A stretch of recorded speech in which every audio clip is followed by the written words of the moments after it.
Anyways, without further ado, why should you read Blam, the manga? Okay, alright. Now, do you enjoy things like sci-fi, Dyson spheres, megastructures, cyberpunk, post-apocalyptic, collapsing and withering ruins, bleak dystopias, incredible art pieces, mind-blowing architecture, stories that span over thousands of years, visual narration over expositional dialogue, cryptic stories that you have to engage with, think about, and process for a while? Well then, chances are that you already have read Blam and want to engage with some more content about it, or you're in the other two categories, you at least heard about it, but something is stopping you, or you've never heard of Blam. Well, in either case, do stick with me, as I try to convince you to go down the cryptic rabbit hole that is Blam. Now, first things first, a little bit about the author. Tsutomu Nihei, the mangaka, created plethora of works which are Blam, a prequel to Blame, Noise, Blame 2, which is a side story happening after the fact, Abara, Biomega, Knight of Sidonia, and last but not least, Opossums. Born in 1971, Nihei studied architecture and then worked in construction and design. But he felt he needed to leave a mark, something that will be able to spread throughout the world, and leave his legacy behind. With these thoughts in mind, Nihei became a manga artist and debuted his first solo work, Blam, in 1997, which spans over 66 chapters, 10 tankobon volumes, or 6 beautiful master editions. And boy oh boy does his experience in architectural design shows throughout his works. But given the scope of this video, I will only focus on Blam, his first work, and also, in my opinion, his magnum opus. Now, as a preface to the meat of the video, I have tried to remove any spoilers in regard to the plot and events that occur in Blam.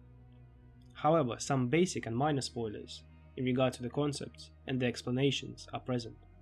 That being said, in my opinion, Blam is a story that is quite impossible to spoil, even if I had narrated over the entirety of the manga, so bear with me. Okay, so what is Blam all about? Well, in the most simplistic explanation, it is a story about Killy, a youthful looking man who traverses through the ginormous megastructure called the City, seeking to find a human with a special gene, called the Net Terminal gene, that can save the world from collapsing. As it is expected of most cyberpunk titles, Blam is a grim futuristic story, laced with enough superb action sequences that will keep you on the edge of your seat. However, unlike other works of the same genre, Blam avoids most of the philosophical and existential questions usually associated with cyberpunk genre. Rather, they are presented as facts here. The world is what it is. In more detail, Blam is about a lone wolf named Killy, who, in a cyberpunk fashion, is not 100% human and has lived over thousands of years, but in the world of Blam, what it means to be human is very obscure. Killy is a stoic, reactionary protagonist and is a man of a very few words, and as such, he has less written dialogue than any other major character throughout the manga. He traverses and forces his way through the expanse of the city with his gun of extreme strength, the GBE. As a side bonus, if you're tired of the tropes typical to a lot of shonen anime and manga, good news here is that they are not present. I'm of course talking about the verbose, in-battle rants and soliloquies. Instead, Nihei demonstrates that less is more, and by that I mean actions speak way louder than words ever could. And I really can't stress this enough. One of Blam's most unique features is its lack of narration. Only a few details are tossed in, and it's solely up to the reader how to connect the dots. And I'm not exaggerating here. Nihei doesn't spoon feed the reader at all. and so many questions that are asked in regard to characters' fates and certain plot points are left up to the reader's imagination as Keely traverses the megastructures that cover the whole solar system on his journey. The city is the setting of the story. It is a Dyson sphere-like structure. In this universe, all of the material from the planets and other extraterrestrial bodies have been siphoned over thousands and thousands of years by the AI builders, ordered by the administration long time ago. But, having lost control, the autonomous builders have never stopped on their task to keep the chaotic expansion of the megastructures. The city is bizarre. Its nature borders closely to surrealism. It feels endless, with no vertical or horizontal bounds to its name, stretching forever into horizon and beyond. Keely has one mission, and one mission only: to find a genetic code, the net terminal gene. It is a gene that allows humans to connect to the net sphere, which is the hyper-advanced version of the internet of the world. However, the gene was lost a long time ago, and so humans not only became unable to connect to the terminal and give orders to the hyper-advanced AI, but aren't even aware of the gene's existence or the history of the world that they reside in and the reasons behind their bleak circumstances. As such, humans who have no way to traverse a world spanning the whole solar system and beyond are involuntary captives of the ever-expanding world that they have absolutely no authority over, and are often perceived as threats to be exterminated if they wander off to where the various AI deem them a threat. As you can probably imagine, this goes to the extreme, such that humans don't really have to wander off anywhere, and are deemed to be exterminated on the spot when found. And this is why Keely's mission is crucial. He has to find the gene to enable humanity to gain back control of the system, and the AI to stop the endless expansion and extermination to ensure humanity's survival. In the world of Blam, there is no politics. There are no dystopian, dysfunctional governments, but only the remnants from the collapse that occurred long time ago. Humans struggle to survive, often dying of hunger and are hunted down. Various AI safeguards and their exterminator goons traverse over the large cubic stratas of space. And finally, there is the Silicon Life, which serve as the major antagonists throughout the story. It is hinted in Noise, which is the prequel to Blam, which I also recommend as a way to experience the setting before the collapse. In the world long forgotten now, a transhumanist cult sought to reach the next stage of human evolution. The illegal actions by the cultists, their grotesque experimentation on human subjects, led to the creation of the first cyborg lifeforms. As such experiments were illegal, the administration dispatched safeguards to eliminate both cultists and their cyborg creations alike. And whilst successful in eradicating the cult, the administration were unable to eliminate all of Silicon Life due to the city's growth, significantly interfering with its ability to control the safeguards. Thus, the Silicon Life have propagated on many strata of the city and have made it their goal to prevent the administration, and by extension humans, from ever regaining control of the city, as it would mean the destruction of their species. And thus, you have a life form, silicon-based by nature, and therefore alien to the carbon-based life form of humanity, thereby serving as the perfect antagonistic force in the story. Blam does not deal in good versus evil. Blam deals in survival of the fittest, in the grim world of the future. Now, because the author doesn't specify how everything comes together, there are multiple interpretations of how and why the events actually occur. Whilst doing research for this video and rereading Blam a couple of times, I came across a theorem that the very first two chapters of the story take place after the ending of the manga, creating a cyclical-like nature to the journey. And honestly, I can't fault the theory, because in a way, it fits quite perfectly.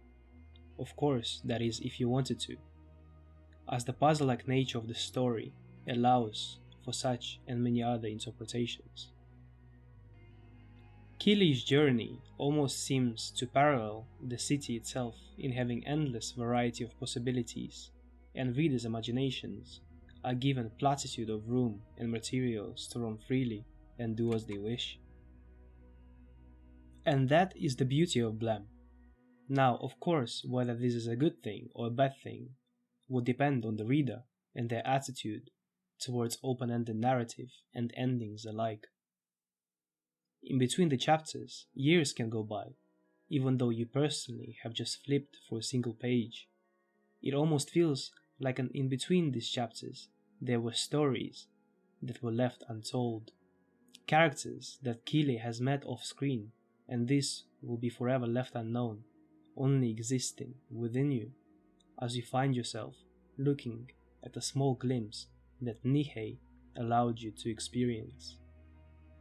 My guess is that some would actually be left dissatisfied due to the lack of details, whilst others will praise it for the form of interaction with the story. In Enter the Dragon, Bruce Lee has said, "Don't think, feel. It's like a finger pointing away to the moon. Don't concentrate on the finger, or you will miss the point of the heavenly glory." I feel that this quote, in a way, perfectly summarizes and encompasses what Blam is. It is not a story you will read, or God forbid, try to speed read. It is a story that you will experience and feel. A story where a journey that spans hundreds of years matters more than the final destination. It is said that a picture is worth 1,000 words, and in Blam, pictures do almost all of the talking. Rather than describing how powerful Kille and his gun are, instead, Nihei luxuriously spends page after page showing the havoc and mayhem caused whenever the trigger is pulled. And instead of describing how massive the megastructure is, Nihei shows the characters lost and wandering through the labyrinth for months and years, through the endless hallways or under the pitch black skies. More often than not, you can feel the deafening silence, and it is only broken by the humming of the machines or the roar of explosions. Usually in manga, comics, shows or films, the art and cinematography simply complement the story. In Blam, however, it's almost a complete reversal, as the art is pretty much integral and almost always is the sole delivery factor. As for the quality of Nihei's art, it literally speaks for itself. It is nothing short of impressive. The character designs are inspired by H.R. Geiger, most famously known for the Alien franchise. The settings, colossal structures, and perspective shots really scream praise to Nihei's understanding of space and perspectives, and are a testament to his background in architecture. And even though never explicitly stated by Nihei, I can't help but wonder if he was greatly inspired by the works of M.C. Escher at some point on his journey as a mangaka. His action sequences are incredibly smooth, with insane focus on fluidity of motion. Nihei often draws characters mid-motion, and after the impact of a force via guns or structures. This really gives the manga an incredible lifelike feel.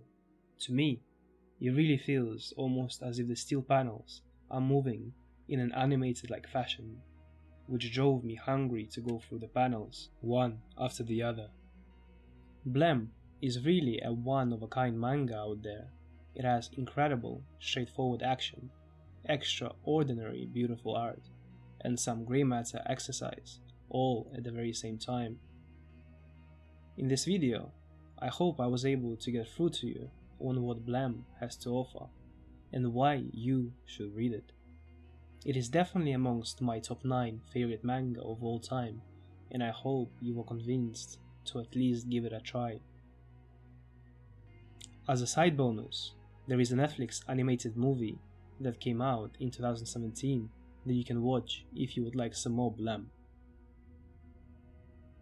In my opinion, it is kinda good for what it is, which is a reimagination of the Electra Fisher arc from the manga, from the perspective of one of the side characters in that arc. But it is definitely not a great entry point for the series, just in case some of you are thinking to start with the movie and transition to the manga afterwards. The reason for that is that it's an extension to the Blam universe, often expecting you to already understand certain concepts from the manga to make sense. And now, as promised, the cash money meter is finally here. Dum dum dum dum. Blam, for me, is a 9 out of 10. I think you should really give it a go. Now, if you have stuck with me until the end of the video, I hope you really enjoyed it. Please do like and subscribe to the channel, comment down below, and I will see you next time. Peace!